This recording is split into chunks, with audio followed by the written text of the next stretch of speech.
Welcome to What Self-Care Looks Like. I'm your host, Brittany Elliott.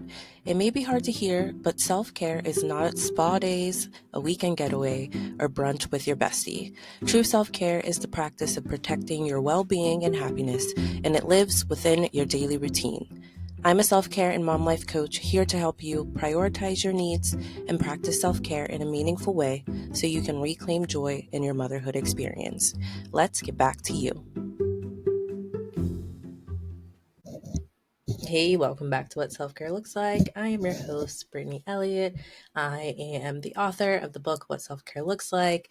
I help moms rediscover their identity and reclaim joy in their motherhood experience. And this season, we are running through my book, chapter by chapter, not reading you the entire book, but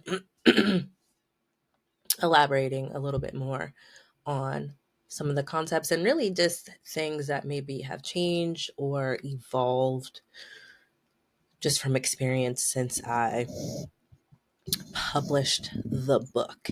And I'm speaking a little gingerly today because I am working through a cold, or more specifically, like a virus. That's just running through my house right now. So bear with me. Today, I am starting to feel much better. I don't have as much pain in my throat or anything. And the nice thing about hosting your own show is you can decide when to push back recording days or push days off, but I do try to stick to my schedule as much as possible. So we're going to be talking about household tasks today. And I just want to use just my experience with being sick, feeling under the weather, with you still prioritizing your self-care and your needs with that, because I know not everyone is as fortunate as me in situations where you have time off that you can take, or you can be flexible to work from home on the days that you may be sick, or your husband may not work a flexible schedule or be able to support you in the same way that I've been able to get support. It just so happened that this week when I felt ill, my husband had taken the week off, but it also happens that he got sick too. So during this time of us both being under the weather, we've still had definitely been noticing what needs done within our home. And in our home, we do share in the responsibilities. In the book, I write that the reality of relationships is that it's never 50-50 all the time. And I think our approach to household tasks isn't divvied up in a 50-50 type of way. There are certain things that he does more regularly than I, and vice versa. But we are both very sensitive to what needs done. And if things are getting messy or we're falling behind in our household chores, we both feel responsible. We're both acknowledging and noticing that we collectively have not had the time to take care of things around the home. And then we come together and decide when we're going to do what. And we're super aware of why that may be happening. It's not ever that either of us are just ignoring messes. A lot of times is we're prioritizing our rest, we're prioritizing our time with our daughter and family members, and then we maintain the discipline to keep our house in order. Always, basically, it's ready for a visit, always. But those deep cleaning cycles, we just communicate with each other to stay on top of that. And one thing I talk about in the book is that I do feel that boys and girls are raised differently in respect to the household tasks and what happens. So I feel that girls are taught to, clear out the pantry and clean out the refrigerator and look for expired foods and, wipe down cabinets and things, like, pull everything out and actually reorganize everything, whereas boys are just taught to surface clean. And that could just be my own experience. I grew up with two brothers, and I feel like as we were raised, the boys could do more surface level cleaning, and I felt like I was with my mom doing the other cleaning. That could have just been because that was her role in the house to do that, and the boys would not be with us during that time. But I've talked to other women too who have brothers, who felt that they were also raised a little bit differently when it comes to household tasks. And the reason why I bring that up is because your spouse, like your husband, just may not see the home in the same way that you see it. His eyes may literally just miss things, and that could just be a growing pain and something that you need to kind of train into them. And I hate to say that we're, training our spouses, but I think we're getting to know each other. We're always getting to know how we can better communicate with one another, better support one another. And one way we support each other is to, when we see maybe your partner has a shortcoming, maybe they have a flaw, you can help them um, become better without badgering them. Um, and it just being more of a healthy way of moving forward. So men and women are wired differently. And I want you to be mindful of not tying your value to the state of your house. So a lot of women, if your house is not clean, and when I mean not clean, I'm really just talking about it's not perfectly kept in the manner that you would prefer it to be like. It's not picture perfect all the time. Don't attach your value to that, because when you work and you have kids and you're like running a household,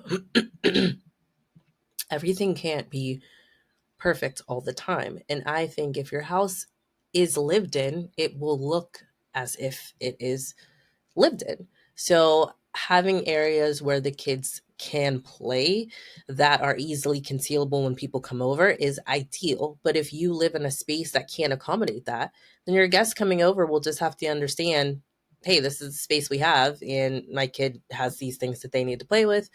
And you keep them tidy as much as possible. Before we bought our house in 2020, we were in like an apartment, like a duplex, and there were two bedrooms, downstairs and upstairs, but it was just smaller, like way less square footage. And our daughter was really, really young at the time. She was born in that house. So many toys and so much stuff she had at that age. She was born in 2018 and we moved out in 2020, but in that time she had just collected so much stuff. And when they're younger, I feel like their toys are just bigger and take up so much space. Plus we had a playpen and all this stuff. So it felt like we were always stepping over things. And then when we moved, we bought a house, we had so much space, and we were letting her play in the living room still, because in our old place, that's where she played. And then one day I looked up and was like, I don't want my living room to look a mess. It's, 4-bedroom, 3 or 2.5 bathroom house now, much more space. And I'm like, we are just going to put her playroom in with the guest room, because we have guests less often than she's playing, and that's how we do it. And if anything, people come over, we just shut the door and you don't see the mess. So as you get more space, you can accommodate more of those type of things. Hey, it's Brittany here, your host of the show, and I'd like to invite you to grab your copy of my book, What Self-Care Looks Like. It's the roadmap for working moms who want to prioritize their self-care and rediscover the joy in their motherhood experience. It's a must-read for any mom who has felt lost, unseen, or unsure along her motherhood journey. Buy it today at www.whatselfcarelooks.like.com. So when it comes to your household tasks, I do want you to remember that it's really not part of motherhood. You being a mom, remember, is the relationship that you have with your child. It's a role and it's a responsibility, and it's really all tied into the thing that you are doing with your child. When it comes to the household, it is the responsibility of all the able bodied people who are within the household. And I always want you to be mindful that whether or not you had a child, if you have a home, you would have to maintain it. So a lot of these chores would be there with or without kids. And I recognize that there's always more to clean up, more meals to make, more dishes to wash when kids are involved. So think about ways you can outsource um, some of the work, whether it's outsourcing your laundry, outsourcing some of the cleaning. If you have a cleaning company come in maybe once a month just to start to do deep cleaning, even once a quarter, see if it really matches in with your budget. Set those goals and priorities and decide what you're willing to do and what you're not willing to do, and be mindful of the time that you have. In the book, I refer to the time audit, which you can download at the book website, which is whatselfcarelooks.com. And it will help you map out your weeks so you know where you have more downtime to, one, weave in your self-care routine. Also, where you can have days for these household chores. I think it's best to set a chore day and stick to that. So, for example, laundry. Our laundry day used to be Tuesdays. So that's when we would wash and fold laundry. And then I would try to get everything put away on Wednesdays, and it would usually take me into Thursdays. But at least um, what you're getting into ahead of time, and so that you don't feel like you walk into your home and you're just looking at it and you just have to clean everything all in one day. I used to hate waking up in the morning on Saturdays. My parents had Saturday cleaning in the morning, and we couldn't go do anything else until the house was clean on a Saturday morning. And I just always felt like we were prisoners in our own home because it was all of us. Like, no one could leave. My parents didn't leave. None of us kids left until the house was clean. And looking back, I know that there was time in their week that they could have done, more cleaning. I think they just chose Saturdays. It was easier for them, but then it just eats up so much of your weekend. So I don't do that for that reason. But times like this, when we have fallen ill, now we're on catch up mode. Uh, but that part about just not attaching it to my value has helped, because I'm like, well, I was sick and I did what I could do while sick, and just moving on from there. The more comfortable you get with prioritizing your well-being and happiness through self-care, the better you will get from at detaching your value to your household tasks. Before, I was really caring for myself through a self-care routine. Little things would get to me. Like, the dishes being in the sink meant more to me then than it does now, because now it's not, the dishes aren't in the sink because I'm poor at managing my time or poor at mothering or poor at anything. It's because I've done so much today and I'm not going to get to that. And that takes time. Just your emotional wellness developing to a point where you are not attached to it that way, that you don't value it in that way. It just takes a little time. But that's why self-care is so important, because it makes these other pieces of your life that are causing you stress, it makes it easier to manage. Because if you can get to bed early today and then you wake up a little earlier tomorrow and you can get the dishes done then, what's the big difference? Why are you stressing yourself out to do it miserably the night before?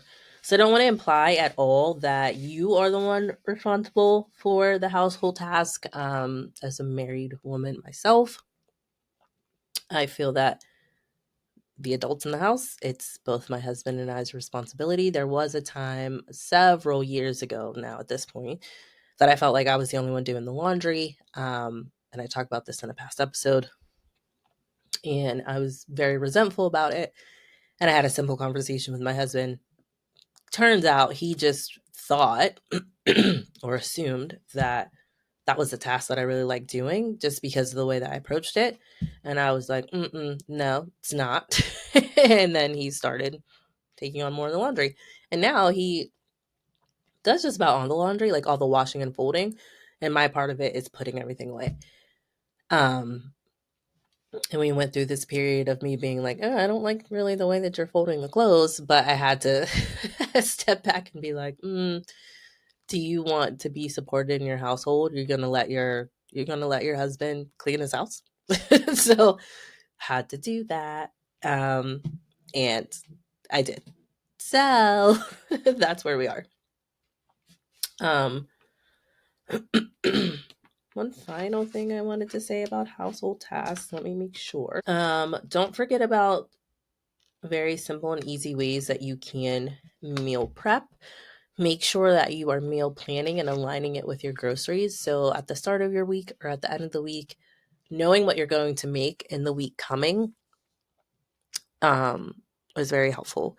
Here for us, since now I'm in grad school, I try to do one big meal on Sundays. I put something in the crock pot, and that lasts a couple days. And then on Saturdays, I do something like a little bit smaller than that, but that will probably last us until Monday. And then we have the crock pot meal on Sunday. So that usually gets us, that combination will usually get us through to Wednesday, assuming I'm taking leftovers for lunch as well. If I do something different for lunch, like if I get lunch meat and do sandwiches for lunch, that definitely secures us till Wednesday with the leftovers. Then I only have to cook really one other time during the week. So then it's really like I'm cooking. I'm actually doing the act of cooking 3 days a week. And in the summer months, or just when it's warm out, if we can go outside and grill, my husband will do the grilling. Like he likes to cook outside and there's things that he can cook, but usually when we're cooking meals inside, I'm usually making them. And also, not a fun fact, but just a fact to know, my husband works nights. So I'm cooking things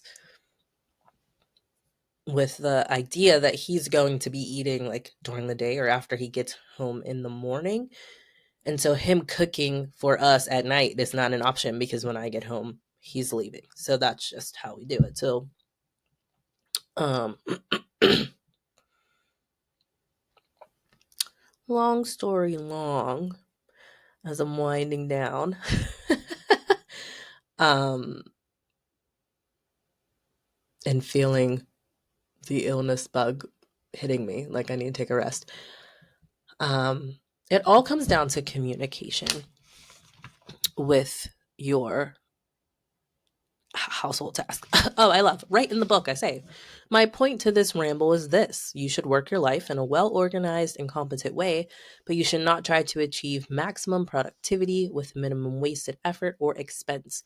It may take you a couple days to do the laundry because in the middle of folding a load, your child interrupts you for a snack. You may like to be present for snack time by sitting with your child while they eat and take that opportunity to have a snack for yourself. The conversation you have with your child may lead to an impromptu coloring session or playtime. You look up at the clock after a while and 90 minutes have passed, but you folded 3 shirts. When you lay your child down for their nap, you realize you're also tired and then you go to sleep.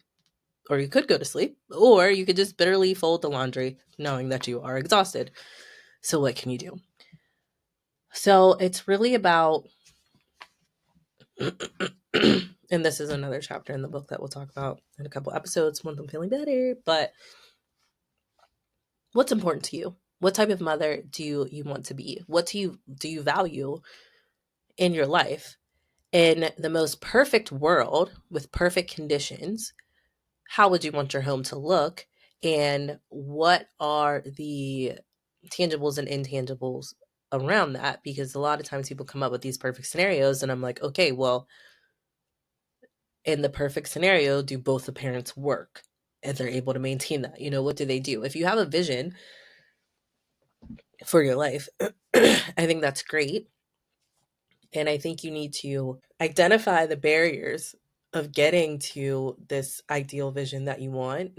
And I'm specifically talking about your home and how your home looks right now in this situation, because I know a lot of women, a lot of moms who get hung up on their house not being clean, like their house not looking like a model home all the time. It's like, oh, I'm always cleaning up after kids. Yes. And you're going to be continuing to clean up after kids. I mean, probably until they're 10, 11, 12. I don't know. My daughter's 7 and I'm still cleaning up after her, all while teaching her to clean up after herself. But there's just things that she misses. She doesn't see things with the same eye as me. There are some days that she gets up and she's just really excited to get her room cleaned and everything looks perfect. So I know that she's capable, but that's just not something that she's interested in doing all the time. And we do a good job as like minimizing clutter and making it so that things can be tidied up within like 15 minutes. But to sit around and look at your baseboards and your fan blades and see dust and want to persecute yourself because everything should be shiny all the time when you work full time or you're working multiple jobs outside of the home, you have multiple kids and you're dropping them hither and yon during the day, and your husband's working all these crazy hours. Like, who is in the home to clean it anyway? So we have to give ourselves some grace here. Good enough is good enough in a lot of these things. If you're really focused on being good to yourself, being good to your children, you really need to pinpoint what is truly important to you, especially when it comes to the household tasks. Things are going to be messy, and there is joy in the mess. I'm not saying be slobs. I'm not saying that at all. I'm not saying just don't take out your trash, don't do your dishes. I'm saying be realistic about the barriers and plan for it. Align your life, schedule in your chore days and task things, or in task days, so that you can maintain your household in a way that makes sense. And when in doubt, source it out.